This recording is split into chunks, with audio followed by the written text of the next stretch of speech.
मसीह के नाम से सबको जय मसीह की। आज का वचन है रोमियों की पत्री उसका 4 अध्याय 17 वचन। जैसा लिखा है, मैंने तुझे बहुत सी जातियों का पिता ठहराया है, उस परमेश्वर के सामने जिस पर उसने विश्वास किया और जो मरे हुओं को जिलाता है और जो बातें है ही नहीं उनका नाम ऐसा लेता है कि मानो वे हैं। मेरे प्रियो, हमारा परमेश्वर का नेचर किस तरह है, हमारा परमेश्वर का स्वभाव किस तरह है। वह मरे हुओं को जिलाता है। पहली बात, मरे हुओं को जिलाता है। आत्मा में जो मर चुका है उनको परमेश्वर जिलाता है। शरीर में मर चुका है उनको परमेश्वर जिलाता है। पुराना नियम में इसका कई सारा संभव परमेश्वर ने मरे हुओं को जिलाते हुए हम देख सकते हैं। एलिसा के समय में परमेश्वर एलिसा के द्वारा मरे हुए लड़के को जिलाया। एलिया के समय में परमेश्वर मरे हुए बच्चे को जिलाया। और नया नियम में प्रभु यीशु मसीह के द्वारा कई सारे लोग मरे हुए थे, वो जिंदा हो गए। प्रभु यीशु मसीह मरे हुए लाजर को, जो मरकर 4 दिन हो गया था, उस लाश को जिंदा किया। नाइन का गांव के विधवा के बेटे को जिंदा किया। यवीरु के बेटी को जिंदा किया। और प्रभु यीशु मसीह के स्वर्ग में उठा लिए जाने के बाद उनका चेलों ने भी यह काम किया है। प्रभु यीशु मसीह के नाम से मरे हुओं को जिंदा किया है। एक परमेश्वर का सेवा करने वाली थी, कपड़ा सिलाने वाली थी, वह स्त्री मर गई थी। पतरस, जो परमेश्वर प्रभु यीशु का चेला था, वह प्रभु यीशु मसीह के नाम से उसको जिंदा किया। ऐसा कई संभव को हम परमेश्वर का वचन में देख सकते हैं। हमारा परमेश्वर मरे हुए लोगों को जिंदा करता है। शारीरिक तौर पे अगर मर गए हैं तो परमेश्वर उस मरे हुए इंसान को दोबारा जिंदा करने का सामर्थ्य वो रखता है। अगली बात, जो बातें है ही नहीं उनका नाम ऐसा लेता है कि मानो वे है। परमेश्वर एक वाचा देता है, एक प्रतिज्ञा देता है, तो उसको पूरा करने का सामर्थ्य भी रखता है। भले हमारे दिमाग में वह चीज हमें समझ में नहीं आता। परमेश्वर अगर मान लीजिए कुछ आशीष देने का वाचा दे दिया और इस समय के अंदर, एक पर्टिकुलर डेट के अंदर उस आशीष हमारे तक पहुंच जाएगा, इस तरह परमेश्वर ने कह दिया, तो परमेश्वर उसको पूरा करने का सामर्थ्य रखता है। भले हमको हमारा दिमाग में समझ में नहीं आता कि ये कैसे होगा।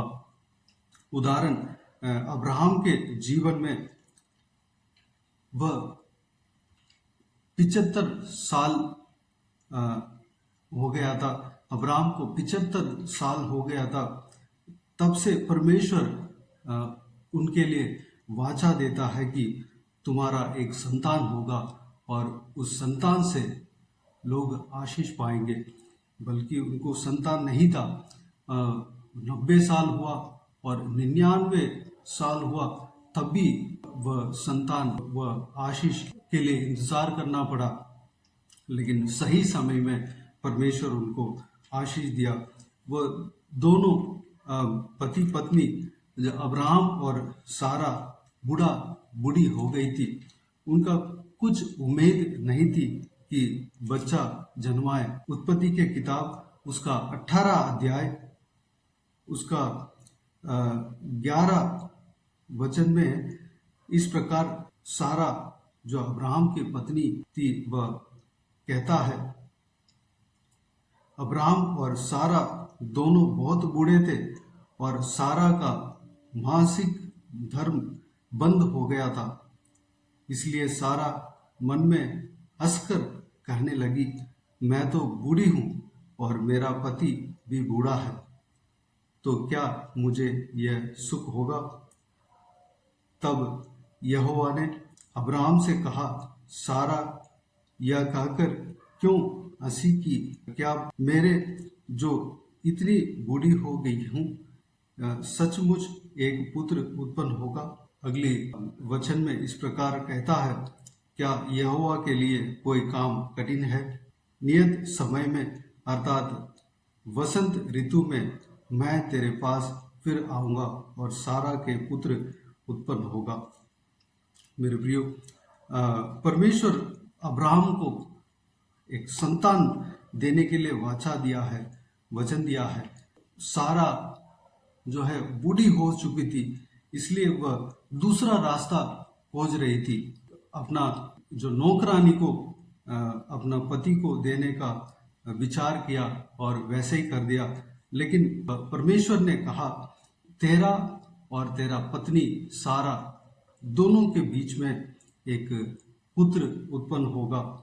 ये इंसान के नजरों में मुमकिन ही नहीं है, क्योंकि सारा मानसिक धर्म बंद भी हो चुकी थी, बहुत बूढ़ी हो चुकी थी, दोनों बहुत बूढ़े हो चुके थे। लेकिन सही समय में परमेश्वर जो वाचा दिया उसको पूरा किया। परमेश्वर ने जो कह दिया उसको सही समय पर पूरा करने का सामर्थ्य रखता है, उस वाचा को पूरा करने का सामर्थ्य रखता है। परमेश्वर, हमारा परमेश्वर जो बातें है ही नहीं उनका नाम ऐसा लेता है कि मानो वह है। परमेश्वर एक दर्शन देगा, हमारा आशीष का अगर दर्शन देगा तो उस आशीष के विषय में वह बात करेंगे। जो चीज हमारे पास है ही नहीं और परमेश्वर ने कह दिया कि वह चीज तुमको दूंगा, उस चीज के बारे में वो बातें करने लगेंगे। उस महान परमेश्वर को हम उपासना करते हैं, उस महान परमेश्वर को हम आराधना करते हैं। तो आइए उस महान परमेश्वर को हम धन्यवाद दें, हम स्तुति करें, हम आराधना करें। अगर आपके जीवन में परमेश्वर अगर आशीष देने का वाचा दिया हो, वचन दिया हो, तो परमेश्वर सही समय पर पूरा करेगा। अब अपने दिमाग में, इंसान के दिमाग में ये चीज समझ में नहीं आएगा, ये कैसा होगा। सारा की तरह हम भी सोच सकते हैं ये कैसा होगा, कहीं से भी रास्ता है ही नहीं। वो संभव अगर मान लीजिए आपको घर देने का परमेश्वर ने वाचा दे दिया, प्रतिज्ञा दे दिया, तो उस घर को बनने के लिए या उस घर को खरीदने के लिए आपके पास कोई रास्ता नहीं है। चारों तरफ हमारा दिमाग में नहीं आ रहा है कि मतलब क्या करें, कैसे आएगा, कैसे होगा, नामुमकिन है। लेकिन परमेश्वर से सब कुछ मुमकिन है। स्वर्ग से उस आशीष को सही समय पर दे देगा। सही इंसान के सही समय पर कोई भी इंसान के हृदय में बात करेगा और आपके उस काम को, उस आशीष को जो परमेश्वर ने आपके लिए दिया है, उस प्रतिज्ञा को परमेश्वर पूरा करेगा। मेरे प्रियो, इंतजार करें परमेश्वर के उपस्थिति में बैठकर। जो परमेश्वर ने आशीष देने का प्रतिज्ञा दिया है उसके लिए प्रार्थना करें। परमेश्वर सही वक्त पर आपको जो आशीष देने का वाचा दिया है उसको पूरा करेगा। तो आइए हम प्रार्थना में जाएं। स्वर्ग पिता, दयालु परमेश्वर, आपको धन्यवाद देता हूं पिता। आपका गुण में से परमेश्वर 2 गुण को हमने इस वचन की ओर, इस वचन के द्वारा देखा है। परमेश्वर, आप मरे हुओं को जिलाते हैं पिता, मरे हुओं को जिलाने का सामर्थ्य रखते हैं पिता। आपको धन्यवाद देता हूँ। हम में से कोई आत्मा में मर गए हैं पिता, शारीरिक तौर पे बीमार है, दुर्बल है, परमेश्वर जिंदा करना पिता। हम में से परमेश्वर आत्मा में मर गए हैं, उन्हें परमेश्वर जिंदा करना पिता, जिलाना परमेश्वर, दोबारा परमेश्वर जिंदा करना पिता। आपके साथ साथ चलने के लिए अनुग्रह देना परमेश्वर। हालेलुया। आप जो बातें है ही नहीं उनका नाम ऐसे लेते हैं कि मानो वह है। परमेश्वर हमारा जीवन में अब्राहम की तरह जो हमारे जीवन में आशीष के लिए जब हम प्रतिज्ञा पाते हैं आपसे और प्रतिज्ञा आप देते हैं परमेश्वर, हम उस प्रतिज्ञा के लिए हम इंतजार करने पाए परमेश्वर। उस प्रतिज्ञा को, उस आशीष को आप सही समय पर निभाएंगे। उस आशीष के बारे में आगे भी बात करते हैं पिता। हालेलुया।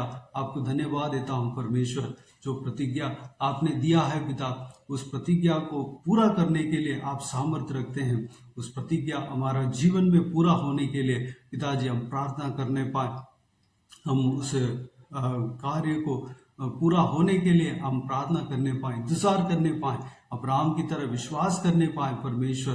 हालेलुया। हमारे दिमाग में परमेश्वर, हमारे दिमाग की ओर हम सोच भी नहीं सकते उस परमेश्वर उस कार्य को आप कैसे न कैसे सही समय पर परमेश्वर आप परमेश्वर कर देते हैं। आपको धन्यवाद देता हूँ परमेश्वर। पिताजी हमें बहुतायत से आशीष देना परमेश्वर।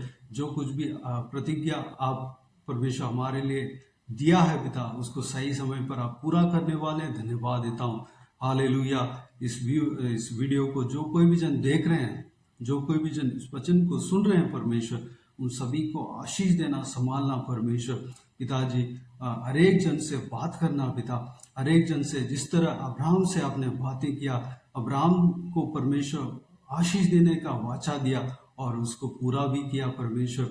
जो कोई भी जन परमेश्वर संतान नहीं है और डॉक्टर ने कह दिया कि प्रॉब्लम है, संतान होने का कोई रास्ता नहीं है, परमेश्वर आप उनको संतान देने का परमेश्वर सामर्थ्य रखते हैं पिता। पिताजी उनको आशीष देना पिता। संतान के लिए जब प्रार्थना करते हैं परमेश्वर, संतान का आशीष देना पिता।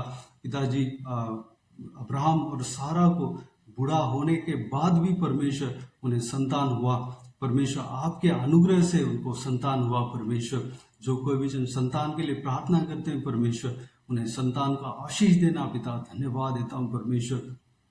पिताजी जो आपसे जो आशीष का प्रतिज्ञा पाया है परमेश्वर, आशीष का वाचा पाया है परमेश्वर, उस परमेश्वर उस वाचा को रखकर प्रार्थना करने पाए परमेश्वर, इंतजार करने पाए परमेश्वर। हालेलुया। सही वक्त में आप उस वाचा को पूरा करने वाले हैं। आपको धन्यवाद देता हूँ परमेश्वर। हम अब्राहम की तरह विश्वास करने पाए, अब्राहम की तरह परमेश्वर हम पिताजी उस वाचा का इंतजार करने पाए परमेश्वर। अनुग्रह देना पिता। पिताजी अब्राहम विश्वास से धर्मी बना परमेश्वर। अब्राहम के अंदर जो विश्वास हमारे अंदर देना परमेश्वर। धन्यवाद देता हूँ पिता। बाकी सारे बातों का आपके हाथों में सौंपते हैं। हम सभी को आशीष देना, संभालना परमेश्वर, हमें चलाना। प्रभु यीशु मसीह के नाम से सारा दुआओं को मांगते हैं, पा लेते हैं। आमीन आमीन। प्रभु यीशु मसीह के नाम से प्रभु यीशु मसीह का आशीष और अनुग्रह हम सभी के ऊपर बने रहें। आमीन आमीन। मेरे प्रियो, इस चैनल को सब्सक्राइब करें और शेयर करें। अगर किसी को भी प्रार्थना का विषय हो तो डिस्क्रिप्शन में दिए हुए नंबर पर और स्क्रीन पे भी प्ले हो रहा है, उस नंबर पर कॉल करके प्रार्थना करा सकते हैं। हम आपके लिए प्रार्थना करेंगे। विशेष करके बुधवार और शनिवार को आपके व्हाट्सएप में वॉइस मैसेज के जरिए प्रार्थना करके भेज दी जाएंगे। उस प्रार्थना में शामिल होइए। आप भी प्रार्थना करें, मेरे लिए प्रार्थना करें, इस सेवकाई के लिए प्रार्थना करें, सेवकाई का तरक्की के लिए प्रार्थना करें। परमेश्वर आप सबको आशीष दे। इस सेवकाई के द्वारा परमेश्वर आपके जीवन में कार्य किया हो वो भी हमें बता सकते हैं, ताकि हम सब मिलकर परमेश्वर को धन्यवाद दे सकें, महिमा कर सकें। प्रभु यीशु आप सबको आशीष दे। आमीन आमीन।